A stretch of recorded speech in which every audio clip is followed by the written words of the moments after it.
Lucky new city bank से अपना supreme card लेकर निकल रहा था। असल में उसे क्लास में जाने में देर हो रही थी, इसलिए वो बिना यास्मीन से कुछ कहे या उसे सबक सिखाए वहां से निकल गया था। लकी दिल्ली यूनिवर्सिटी के ही एक कॉलेज में पढ़ता था। जैसे ही वो कॉलेज के अंदर दाखिल हुआ, उसके पैर एक कीचड़ से भरे गड्ढे में पड़ गए। ओह शिट, उसने अपने आप से कहा और अपने जूतों को पास की सड़क पर साफ करने लगा। वो कॉलेज एडमिनिस्ट्रेशन के दफ्तर की ओर देखकर उसे कोस रहा था। कॉलेज की सड़कों पर इतने सारे गड्ढे हो गए थे, लेकिन वो लोग एक भी गड्ढा नहीं भरवा रहे थे। जब भी लकी इस चीज की कंप्लेन करने के लिए वहां जाता, तो वो इसे ये कह देते कि फंड ही नहीं है। उसने जैसे तैसे अपना जूता तो साफ कर लिया था, लेकिन वो अपनी पैंट पर लगे कीचड़ के दाग को साफ नहीं कर पाया था। वो बाथरूम की ओर जा पाता, इतने में क्लास की घंटी बज गई। वो भागते हुए क्लास में पहुंचा। उसने दरवाजे के बाहर से ही देखा कि प्रोफेसर कमलनाथ मिश्रा पोडियम पर आ गए थे और उन्होंने आज के लेक्चर की शुरुआत भी कर दी थी। जैसे ही उनकी नजर बाहर खड़े लकी पर पड़ी, तो उनकी आंखें निराशा से भर आई। इधर लकी का सिर भी शर्म से झुक गया था और उसे अंदर ही अंदर बुरा लग रहा था। कॉलेज में जितने भी प्रोफेसर थे, उनमें से कमलनाथ जी को लकी सबसे ज्यादा पसंद करता था। बाकी प्रोफेसर ये बात जानते थे कि लकी पढ़ाई के साथ साथ जॉब भी करता था, इसलिए उसका पढ़ाई में ध्यान नहीं था, इसलिए वो भी लकी के ऊपर ज्यादा ध्यान नहीं देते थे। कुछ लोग तो पूरी क्लास के सामने उसका मजाक भी उड़ाते थे, लेकिन सिर्फ कमलनाथ जी ही ऐसे प्रोफेसर थे जो उसके साथ बराबरी का व्यवहार करते थे। लकी बिना कुछ कहे वैसे ही अपना सिर नीचे झुकाए क्लास में दाखिल हो गया। जैसे ही उसके पैर क्लास में पड़े, सभी लोग उसकी ओर देखने लगे। अबे ये फटीचर कब से लेट आने लगा? सूरज पश्चिम से उग सकता है, लेकिन ये कभी लेट नहीं हो सकता। आज क्या हो गया ऐसे? एक लड़के ने लकी को चिढ़ाते हुए कहा। अबे यार, इसकी पैंट तो देख, कितनी गंदी है। भाई क्लास में लड़कियां भी होती हैं, कम से कम कपड़े तो ढंग से पहन के आ यार। दूसरे लड़के ने कहा और उसकी ये बात सुनकर उसके पास बैठी लड़की हंसती और बोली, अरे कहाँ से पहन कर आता? कपड़े के लिए तो पैसे हैं नहीं इसके पास, एक ये कपड़ा है इसके पास, बहुत है इसके लिए। क्लास में बैठे सभी लोगों ने लकी के ऊपर फफ्तियां कसनी शुरू कर दी थी। हर कोई उसके ऊपर कुछ न कुछ कहे जा रहा था। ऐसा नहीं था कि लकी ये सब आज ही सुन रहा था। इस तरह की फफ्तियों का सामना वो रोज करता था। रोज उसे ऐसी बातें सुनकर बुरा भी लगता था और आज भी उसने अपना सिर नीचे तो झुका लिया था, लेकिन आज उसके चेहरे पर एक मुस्कान थी। इन लोगों को पता नहीं था कि यह अनलकी आज कितना लकी होकर आ रहा है। जैसे ही क्लास में बैठे बच्चों का शोर बढ़ने लगा, उधर से कमलनाथ जी ने चिल्लाते हुए कहा, आपस में बात करना बंद करो। अगर तुम लोग इस तरह बात करते रहोगे तो मैं आगे नहीं पढ़ाऊंगा। सभी लोग शांत होकर उनकी बात सुनने लग गए। तब तक लकी भी अपनी कुर्सी पर जाकर बैठ गया था। कमलनाथ जी ने फिर से पढ़ाना शुरू किया और पढ़ाते पढ़ाते ना जाने की उनकी नजर बार बार लकी की ओर जा रही थी। लकी को समझ नहीं आ रहा था कि कमलनाथ जी ऐसा जानबूझकर कर रहे थे। उनकी आंखों को देखकर ऐसा लग रहा था कि उनमें लकी के लिए ढेर सारा गुस्सा भरा हुआ था।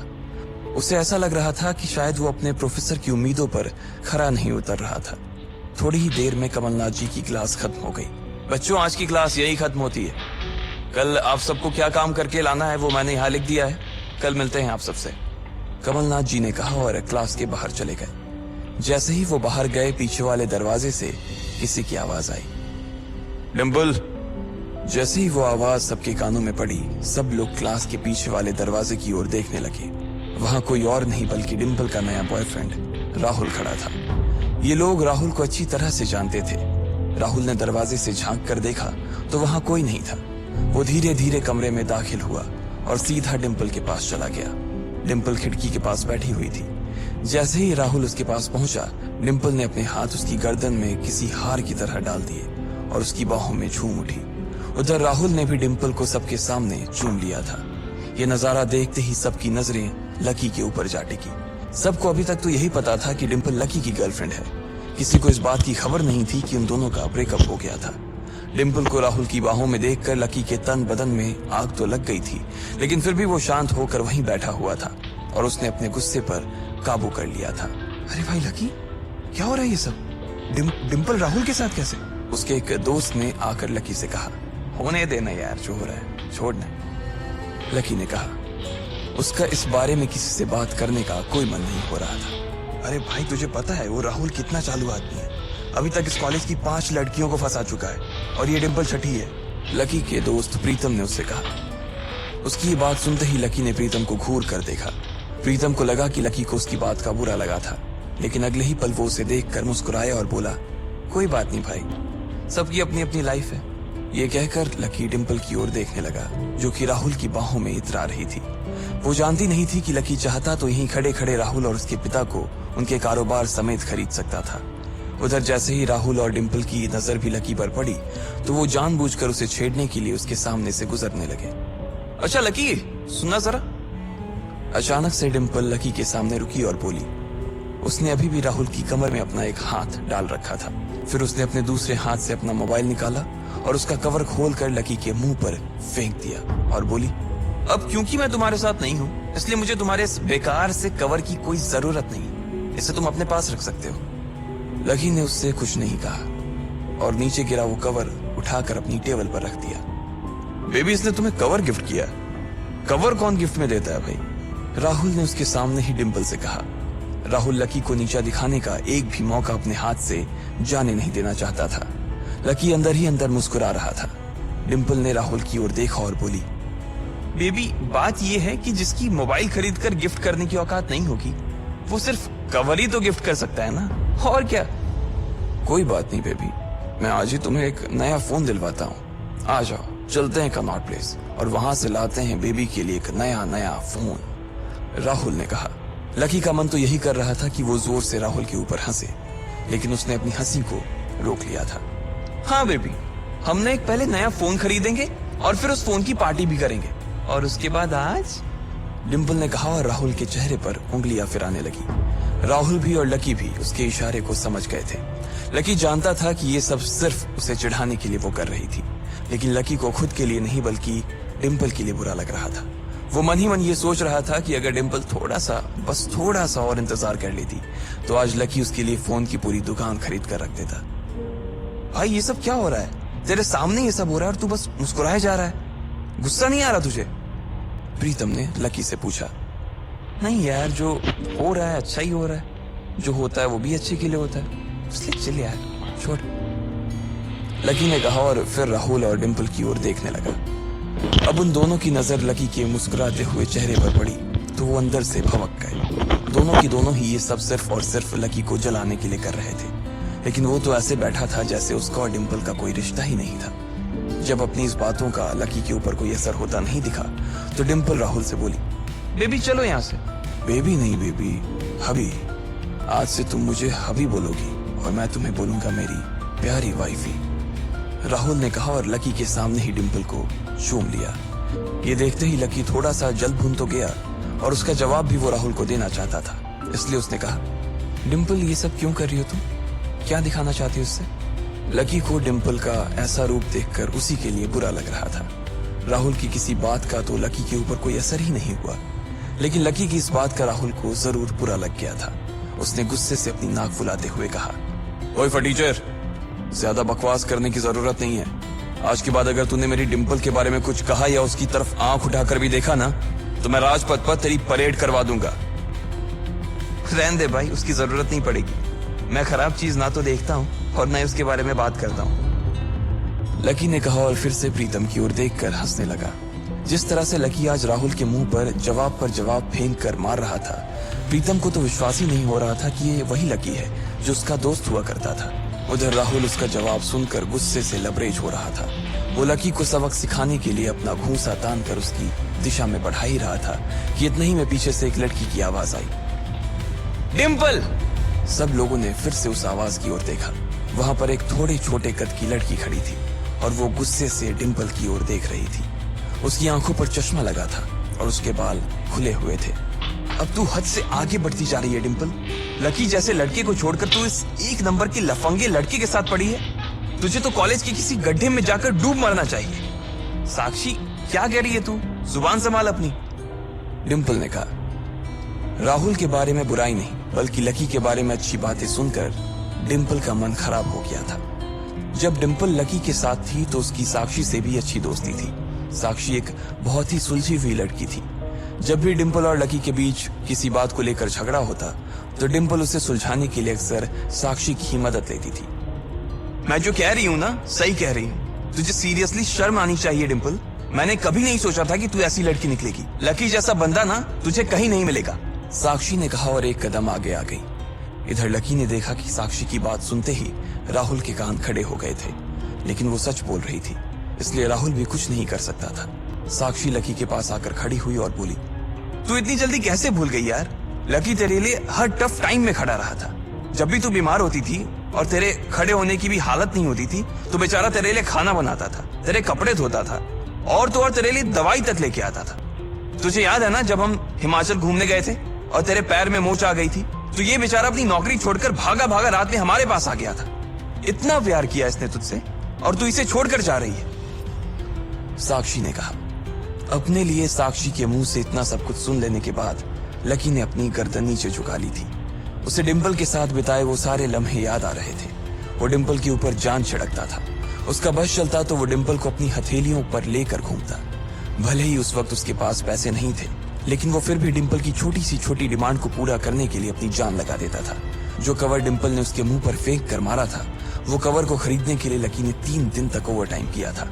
लकी को जैसे ही ये सब याद आया, उसकी पलकों की कोरे भीग गई थी। इधर साक्षी की बात पूरी नहीं हुई थी। उसने आगे कहा, अरे ये लकी अपनी छोटी सी सैलरी में से भी रोज तेरे गोलगप्पे के लिए पैसे निकाल लेता था। तुझे नहीं पता है, मुझे पता है कि आज भी एक बाइक खरीदने के लिए बंदा तेरे लिए पैसे जुटा रहा था। रोज दाल और रोटी खा रहा है सिर्फ इसलिए ताकि तुझे बाइक पर घुमा सके, और तू ऐसे आदमी को नीचा दिखाने की कोशिश कर रही है। ये सब सुनकर डिंपल का चेहरा ही बुझ गया था। उसे भी साक्षी की कही बातें दिल पर लग रही थी, लेकिन इस वक्त वो राहुल के साथ थी और उसका हाथ राहुल की कमर में था। वो चाह कर भी राहुल के खिलाफ ना तो कुछ बोल सकती थी और ना ही कुछ सुन सकती थी, इसलिए उसने अपने बचाव में कहा, हाँ तो ये तो इसका प्रॉब्लम है ना। मैंने इससे पहले ही कहा था कि ये मेरा प्यार अफोर्ड नहीं कर पाएगा, तो फिर ये मेरे साथ इतना आगे क्यों बढ़ा? आज अगर मैं चीज सैंडविच खा सकती हूँ तो फिर मैं बिना घी वाली रोटी क्यों खाऊं? लकी डिंपल की ये बात सब सुन रहा था और उससे पहले कि वो कुछ जवाब देता, अचानक ही उसका फोन बज उठा। उसने मोबाइल निकाल कर देखा तो पाया कि किसी अनजान नंबर से उसे फोन आया था। साक्षी और डिंपल के बीच हो रही बहस के बीच ही लकी फोन उठाने के लिए वहां से निकल गया। देखा कितनी बदतमीजी से उठ के चला गया, चलो अभी। डिंपल ने राहुल के हाथ को कसकर पकड़ा और निकल गई। इधर फोन पर लकी कुछ बोलता उससे पहले ही गई। लकी फोन पर उसकी माँ की आवाज पहचान गया था। मैं जल्दी आ जाऊंगा माँ, बस पढ़ाई खत्म होते ही आ जाऊंगा, लकी ने कहा। उसकी आंखें डबडबा आई थी। इससे पहले कि वो आगे और कुछ बोल पाता, उसकी माँ ने कहा, बस अब कितना पढ़ेगा, तू अब जल्दी से आ जा, मैंने तेरे लिए एक लड़की भी ढूंढ रखी है, माँ ने कहा। और ये सुनते ही लकी के होश उड़ गए। वो डिंपल के सदमे से अभी बाहर भी नहीं निकला था और उसकी माँ उसके लिए लड़की ढूंढ रही थी। माँ मैं अभी क्लास में हूँ, आपको थोड़ी देर बाद फोन करता हूँ, साक्षी ने लकी के कंधे पर हाथ रखते हुए पूछा। उसे सच में लकी की चिंता हो रही थी। लकी ने उसकी ओर देखा और मुस्कुरा दिया। साक्षी ने हल्के हाथ से उसके कंधे को सहलाया और बोली, देखो वैसे अब इसमें पछताने जैसी कोई बात नहीं है। डिंपल का असली चेहरा हम दोनों के सामने आ गया है। अगर ये थोड़ी देर बाद आता ना तो दर्द ज्यादा होता, इसलिए जो हुआ ठीक ही हुआ। तुम्हें ऐसी लड़की के लिए परेशान नहीं होना चाहिए लकी, कोई जरूरत नहीं है तुम्हें दुखी होने की। लकी ने सिर्फ हाँ में अपना सिर हिलाया और अपनी मुस्कान को और थोड़ा सा बड़ा कर लिया। साक्षी के उसके कंधे पर हाथ रखने की वजह से लकी को अच्छा महसूस हो रहा था। कम से कम उसके आसपास कोई तो था जिस पर वो विश्वास कर सकता था। हाँ यार तू चिंता मत कर, तुझे इस डिंपल से भी अच्छी लड़की मिलेगी, देख लेना, प्रीतम ने दूसरी तरफ से उसके कंधे को थपथपाते हुए कहा। लकी को अब सचमुच काफी अच्छा लग रहा था। अच्छा चलो आज हम तुम्हारे आजाद होने का ना जश्न मनाते हैं। मैं अपनी तरफ से तुम्हें ट्रीट दूंगी। कॉलेज के बाहर कहीं चलें? कैंटीन का खा खा करना मैं बोर हो गई हूं, साक्षी ने कहा।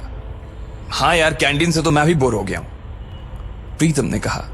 साक्षी ने उसे घूर कर देखा और बोली, अबे तुम्हें कौन ले जा रहा है? ये सुनते ही प्रीतम को झटका सा लग गया। वो जानता था कि साक्षी बहुत ही साफ और सपाट बात करने वाली लड़की थी, लेकिन एक दिन वो उसकी इसी साफ गोई का शिकार हो जाएगा उसे अंदाजा नहीं था। नहीं मैं तो खुद भी नहीं जा रहा था यार, मुझे तो निम्मी से मिलने के लिए जाना था। मैं तो बस बता रहा था कि मैं भी बोर हो गया हूँ कैंटीन का खा खा कर, प्रीतम ने अपनी ओर से सफाई देते हुए कहा। हाँ लेकिन ट्रीट तुम मुझे नहीं, मैं तुम्हें दूंगा, पर आज नहीं किसी और दिन। और इस बार हम उस चमन पाव भाजी वाले के पास नहीं जाएंगे, उससे थोड़ी दूरी पर सामने वाली लेन में जो रेस्टोरेंट है ना, सन एंड मून, वहां चलकर खाना खाएंगे। लकी ने कहा और अपनी जगह से खड़ा हो गया। साक्षी ने जब उसके मुंह से सन एंड मून का नाम सुना तो उसके कान खड़े हो गए। उसे उम्मीद नहीं थी कि लकी को डिंपल के जाने के बाद इतना बड़ा झटका लगेगा। जितना पैसा लकी 10 दिन में कमाता था, साक्षी न था कि सन एंड मून में उतना पैसा सिर्फ एक बार में ही पूरा हो जाता था। उसे विश्वास नहीं हो रहा था कि लकी इतना बड़ा कदम उठा लेगा। वो झिझक कर हंस पड़ी और बोली, हाँ ठीक है, मतलब ठीक है, मैं इंतजार करूंगी। वैसे तुम्हें एक बात बताऊं लकी, मैं ना अभी तक सन एंड मून के अंदर गई नहीं हूं। साक्षी के चेहरे पर हल्की सी शर्म आ गई थी। साक्षी को लगा कि लकी ने सिर्फ जज्बात में बहकर यह बात बोल दी थी कि वो उसे सन एंड मून में ट्रीट देने वाला था, लेकिन उसे मालूम नहीं था कि वो साक्षी को जिंदगी भर भी अगर वहां खिलाता तो भी उसकी जायदाद पर कोई असर नहीं होने वाला था। ठीक है, तो फिर मिलते हैं फिर, बाय लकी, साक्षी ने कहा और वहां से निकल गई। इधर प्रीतम और उसके दूसरे दोस्त भी उसे अपने साथ लेकर कैंटीन की ओर आ गए। जैसे ही वो कैफेटेरिया में दाखिल होने वाले थे, अचानक से गर्वित रुक गया। उसकी आंखें उसके फोन पर गड़ी हुई थी और एक पल के लिए फोन को देखने के बाद गर्वित ने कहा, भाई साहब, ये अमित ने ग्रुप चैट पर अपनी फजीयत करवा ली यार। खोलो अपना ग्रुप चैट, खोलो अपना हॉस्टल वाला ग्रुप, देखो क्या लिखा है इसने। लकी और प्रीतम ने तुरंत अपना फोन निकाला और हॉस्टल वाला ग्रुप खोल लिया। हालांकि लकी ने हॉस्टल छोड़ दिया था और सिर्फ डिंपल की वजह से वो एक छोटे से कमरे में रहने के लिए आ गया था, फिर भी उसने हॉस्टल का ग्रुप नहीं छोड़ा था और न ही प्रीतम और गर्वित उसे ग्रुप छोड़ने देना चाहते थे। गर्वित की बात सुनते ही तुरंत लकी और प्रीतम ने अपनी जेब से फोन निकाला और देखा। अरे बाप रे, कितना बड़ा गधा है ये, लकी ने उन दोनों से कहा। अमित ने उस ग्रुप में एक मैसेज भेजा हुआ था जिसमें लिखा था, दोस्तों, आज से तुम्हारा भाई अमित सबके सामने ये ऐलान करना चाहता है कि तुम्हारा भाई फिर से सिंगल से मिंगल हो गया है। सबके सब जल्दी आओ हॉस्टल, आज का लंच तुम्हारे भाई की तरफ से। चलो अच्छा है, किसी को तो लड़की मिली, वैसे भी इसका अकेलापन झेला नहीं जा रहा था, लकी ने कहा। चलो चलो हॉस्टल चलते हैं, साले की आज जमकर खींचेंगे, प्रीतम ने कहा। गर्वित और प्रीतम तो आगे बढ़ गए, लेकिन लकी वहीं रुक गया था।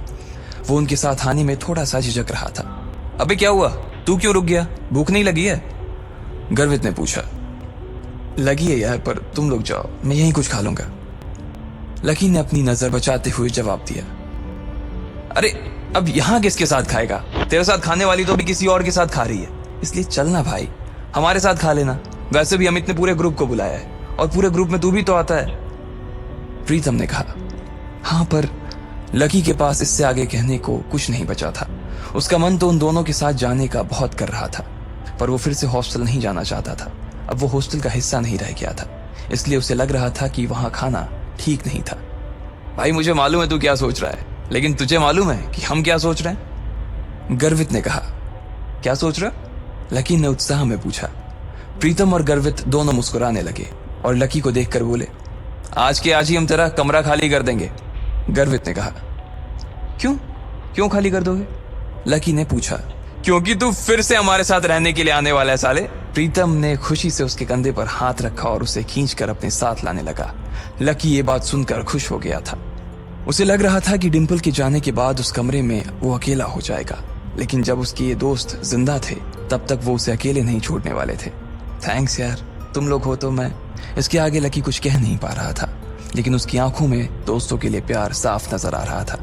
थोड़ी देर बाद जब वो तीनों हॉस्टल पहुंचे तो उन्होंने देखा कि एक लड़का और एक लड़की एक साथ एक पलंग पर हाथ पकड़कर बैठे हुए हैं।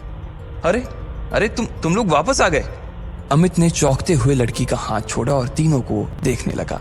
अमित का कद हॉस्टल के बाकी लड़कों से लंबा था, उसका शरीर दुबला और सुडौल था। वो खेल कूद में बहुत अच्छा था।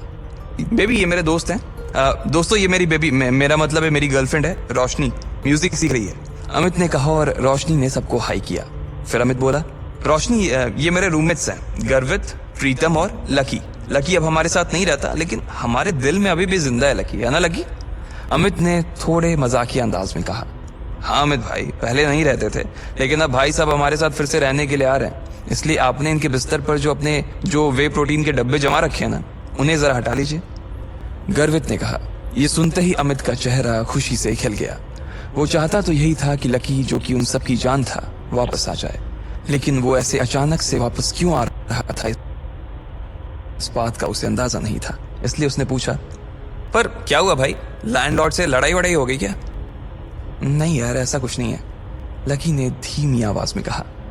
प्रीतम समझ गया था कि लकी को आगे की बात करने में शर्म आ रही थी, इसलिए इससे पहले कि अमित आगे कुछ बोलता, प्रीतम ने उसका बचाव करते हुए कहा, अरे भाई लाइफ है, कभी धूप कभी छांव चलता रहता है, तू ज्यादा सवाल मत कर यार, पलंग खाली कर यार जल्दी। प्रीतम ने कहा और रोशनी की ओर इशारा कर दिया। अमित समझ गया था कि वो उसके सामने इस बारे में कुछ बात नहीं करना चाहता था। अमित ने भी कुछ नहीं कहा और उन पांचों के बीच एक खामोशी छा गई। अमित ने उस चुप्पी को तोड़ते हुए कहा, चलो तो फिर आज रॉबिस कैफे पर खाना खाने के लिए चलते हैं, रोशनी की रूममेट भी आने वाली है, तुम्हें और किसी को बुलाना है? लकी तो डिंपल को बुला देना, वो भी आ जाएगी। अमित ने जैसे ही ये कहा, गर्वित और प्रीतम उसे गुस्से से देखने लगे। प्रीतम ने तो अपना सिर ही पकड़ लिया था। अमित की मोटी बुद्धि में उसके छोटे छोटे इशारे कभी नहीं घुस सकते थे। ये बात वो अच्छी तरह से समझ गया था। इधर लकी और डिंपल के बारे में सिर्फ उन तीनों को ही नहीं बल्कि पूरे हॉस्टल को पता था।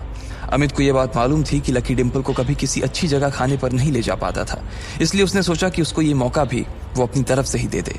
अब इससे पहले कि प्रीतम लकी की घाव को ढकने की कोशिश करता, उसने खुद ही उसे कुरेदते हुए कहा, अमित मैं और डिंपल अब साथ नहीं है यार। तुम और डिंपल साथ नहीं हो मतलब? ये कब हुआ यार और कैसे? अमित ने लकी से पूछा। उसका मुंह सवाल पूछने के बाद भी खुला का खुला ही रह गया था। अब जो हो गया सो हो गया ना यार, सब आज ही जानना है क्या तेरे को? गर्वित ने उसे फटकारते हुए कहा।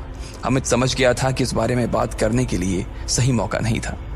अमित हमें निकलना चाहिए यार, मेरी रूममेट्स का मैसेज आया है कि वो लोग निकल चुकी हैं। वो लोग पहले से ही बहुत भूखी हैं और अगर हमने उन्हें वेट कराया ना तो वो मुझे ग्रिल करेंगी यार। रोशनी ने कहा, हाँ अब ऐसा है तो प्रीतम जी, गर्वित जी और लकी जी आप अपने अपने कपड़े बदलो। प्रीतम तू लकी को कुछ बढ़िया से दे देना यार, और प्लीज सब लोग जल्दी तैयार हो जाओ, हम लोग बाहर इंतजार कर रहे हैं। अमित ने कहा और रोशनी का हाथ थाम कर बाहर आ गया। इधर प्रीतम ने कमरे का दरवाजा बंद कर लिया था। अमित और रोशनी कमरे के बाहर थे, जहां अमित बार बार कमरे के दरवाजे की ओर देख रहा था। वहीं रोशनी अपने हाथ बांधे और मुंह फुलाए बरामदे के उस पार देख रही थी। जब अमित की नजर रोशनी पर पड़ी तो वो समझ गया कि कोई तो बात थी। जिस तरह से वो हाथ बांध कर खड़ी थी, उससे साफ समझ आ रहा था कि रोशनी को किसी बात पर तो गुस्सा आ रहा था। क्या हुआ बेबी, कुछ हुआ है क्या? अमित ने पूछा। नहीं कुछ नहीं यार, बस ऐसे ही, रोशनी ने कहा और अपना चेहरा दूसरी ओर घुमा लिया। बोलो ना बेबी, क्या हुआ? मेरी कोई बात बुरी लग गई क्या आपको? अमित ने फिर से पूछा।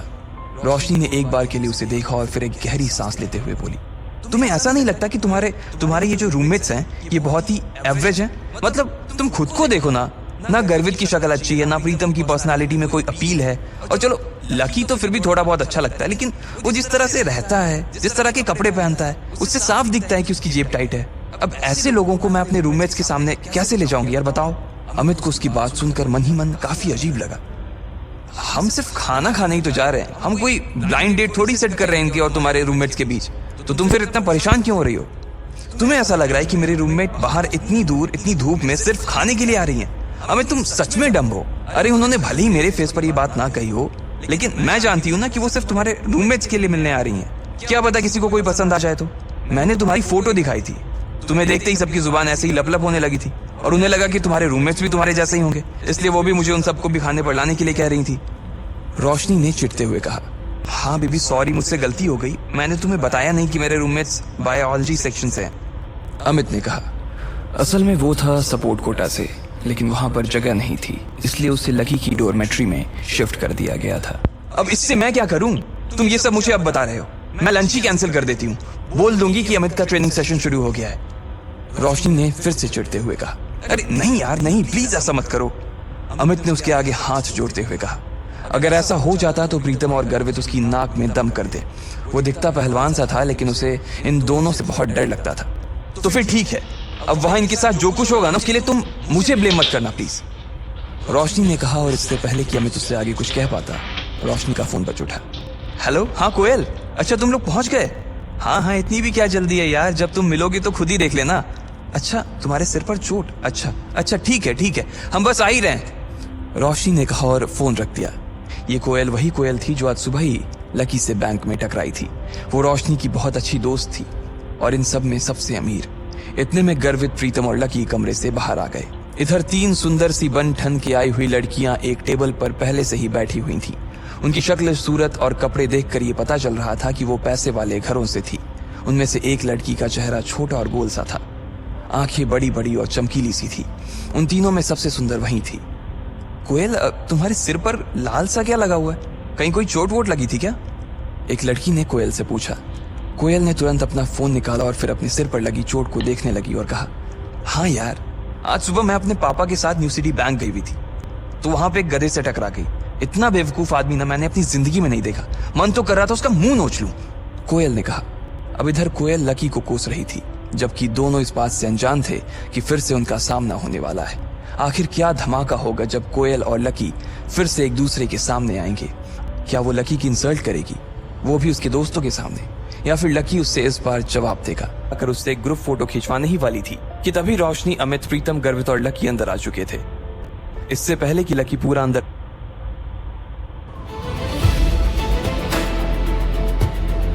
की पैंट पर कीचड़ लगा हुआ था, इसलिए वो उसे साफ करने के लिए वॉशरूम चला गया।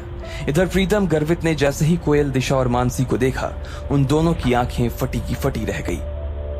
गर्वित की तो चाल ही धीमी हो गई थी और प्रीतम ने अपनी कांपती आंखों को छुपाने के लिए ऊपर चश्मा पहन लिया था। अरे कोयल, दिशा, मानसी, किस बारे में बात हो रही है भाई? पता है तुम्हारे हंसने की आवाजें बाहर तक आ रही हैं। इतना कितना जोर से खिलखिला रही थी कि पूरा ढाबा ही गूंज रहा था। रोशनी का मन उन तीनों को देखते ही मस्त हो गया था। रोशनी की बात सुनते ही उन तीनों ने रोशनी की तरफ देखा। उसके पीछे ही अमित खड़ा था और अमित के पीछे गर्वित और प्रीतम खड़े थे। जैसे ही उन लड़कियों की नजर गर्वित और प्रीतम पर पड़ी, उनकी जैसी तो बत्ती से ही गिर गई। उनका चेहरा लटक गया था और वो तीनों ठगा सा महसूस करने लगी। उन्हें जैसी उम्मीद थी वो दोनों लड़के दूर दूर तक उसके आसपास भी नहीं थे, और इसी वजह से एक ही पल में निराशा ने उनके मन को घेर लिया था। उन दोनों को सिर्फ एक बार ही देखने के बाद उन तीनों ने ऐसी नजर फेरी थी कि दोबारा देखने की हिम्मत नहीं की। उनकी ऐसी शक्ल देखकर रोशनी का चेहरा बुझ गया था। वो समझ गई थी कि क्या माजरा था। उसे तो पहले ही पता था कि ये होने वाला था, और इसके लिए अमित को उसने वार्निंग भी दी थी, लेकिन वो माना नहीं। अपनी सहेलियों की बुझी हुई शक्ल देखने के बाद रोशनी ने अमित को गुस्से से घूर कर देखा। अमित के पास सिवाय मुस्कुराने की और कोई चारा नहीं था, लेकिन आज पहली बार उसे भी अपने दोस्तों पर शर्म आ रही है। चलो चलो बैठते हैं। अमित ने सिचुएशन को थोड़ा सा नॉर्मल करने के लिए कहा और आगे बोला, प्रीतम, तुम दिशा के बगल में बैठ जाओ और गर्वित, तुम मानसी के पास आ जाओ। अमित ने कहा। प्रीतम दिशा की ओर बढ़ ही रहा था, लेकिन उससे पहले ही दिशा उठकर मानसी के बगल में बैठ गई। उसकी इस हरकत से यह तो साफ हो गया था कि वो प्रीतम को नापसंद करती थी और ना ही उसके साथ बैठना चाहती थी। अमित ने जैसे ही ये देखा, वो मारे शर्म के पानी पानी हो गया। उसे अपने दोस्तों के लिए बहुत बुरा लग रहा था। वो यही सोच रहा था कि इससे अच्छा था कि वो खाने का प्रोग्राम ही कैंसिल कर देता, लेकिन अब तो वो आ गए थे और इसलिए खाना खाना जरूरी था। इधर दिशा और मानसी ने अपने अपने फोन निकालकर सोशल मीडिया चलाना शुरू कर दिया। उस टेबल पर कुल 4 लकड़ी के स्टूल लगे थे और एक स्टूल पर 2 लोग बैठे थे। दिशा और मानसी एक स्टूल पर बैठ गए, प्रीतम और गर्वित एक स्टूल पर, अमित और रोशनी एक स्टूल पर बैठ गए, लेकिन कोयल अकेली बैठी थी। कोयल को अकेले देखकर अमित और रोशनी दोनों ही चौंक गए थे। कोयल उन सब लड़कियों में सबसे सुंदर थी और साथ ही वो सबसे चूजी भी थी। उसके पिता के पास खूब पैसा था, इसलिए वो ऐसी वैसी चीजें पसंद नहीं करती थी। अब ऐसे में अगर लकी कोयल के पास बैठता तो क्या होता? ना कोयल को पता था कि उसके पास लकी बैठने वाला था, और ना ही लकी को पता था कि कोयल के पास उसकी सीट खाली थी। भले ही लकी उतना खराब ना दिखता था, लेकिन उसके कपड़े उसकी पर्सनालिटी की मिट्टी पलित करने में लगे हुए थे। अरे अरे, जल्दी खाने को कुछ मंगवा यार, बहुत भूख लगी है, अमित ने उन सब के बीच पसरे सन्नाटे को चीरते हुए कहा। लेकिन रोशनी का गुस्सा अभी तक शांत नहीं हुआ था और उसने अमित को फिर से घूर कर देखा। लेकिन तब तक इधर दिशा और मानसी ने मेन्यू उठा लिया था और मोबाइल से अपनी नजर हटाकर मेन्यू में घुसा ली थी। इतने में कोयल ने अपने बालों को ठीक करते हुए अमित से पूछा, अमित, रोशनी तो बता रही थी कि तुम्हारे साथ 2 नहीं 3 लड़के आने वाले थे, तो फिर वो तीसरा लड़का कहाँ है? कोयल ने जिस तरह यह सवाल किया था, उसे सुनकर तो यही लग रहा था कि प्रीतम और गर्वित को देख लेने के बाद भी उसे अभी थोड़ी सी उम्मीद तो बाकी थी। लेकिन उसे पता नहीं था कि वो तीसरा लड़का उसके लिए बम बंद कराने वाला था। वो तीसरा लड़का अभी बाथरूम गया हुआ है, बस आता ही होगा वो। अमित ने तुरंत जवाब देते हुए कहा। जैसे ही उसने अपनी बात खत्म की थी, ठीक उतनी ही देर में लकी बाथरूम से निपटकर वहां आ गया था। अमित अपनी जगह से थोड़ा सा उठा और उसने लकी की तरफ हाथ हिलाते हुए कहा, ओए लकी, इधर देख भाई, इधर आजा। जैसे ही कोयल, दिशा और मानसी ने अमित की आवाज सुनी, वो सभी लकी की ओर देखने लगे। लेकिन दिशा और मानसी को एक बार फिर से निराशा हाथ लगी थी, इसलिए उसने देखते ही फिर से अपनी गर्दन नीचे कर ली और वो मेन्यू देखने लगी। लेकिन कोयल ने जैसे ही लकी को देखा, उसकी आंखें फटी की फटी रह गई। उसका मन कर रहा था कि वो टेबल पर अपना सिर दे मारे। इधर लकी भी उसे देखते ही पहचान गया था और उसकी आंखों में देखते ही वो आगे बढ़ता जा रहा था। वो समझ गया था कि कोयल को उसे देखते ही उससे नफरत हो गई थी। जब लकी को और कहीं बैठने की जगह नहीं मिली, तो वो आखिरकार कोयल के पास जाकर बैठ गया। कोयल ने जैसे ही उसे अपने पास बैठते हुए देखा, तो वो उस छोटे से स्टूल में भी उससे जितनी दूर हो सकती थी उतनी दूर जाकर बैठ गई थी। उसे अंदर से तो लकी से बहुत घिन आ रही थी। कोयल, क्या हुआ? कुछ प्रॉब्लम है क्या? रोशनी ने कोयल की शक्ल देखते हुए पूछा। वो उसके चेहरे के हाव भाव को देखकर समझ गई थी कि कोयल को कुछ तो हुआ था जो वो अपने मन में छुपा रही थी। अरे बाप रे, ये वही लड़का है? दिशा ने पूछा।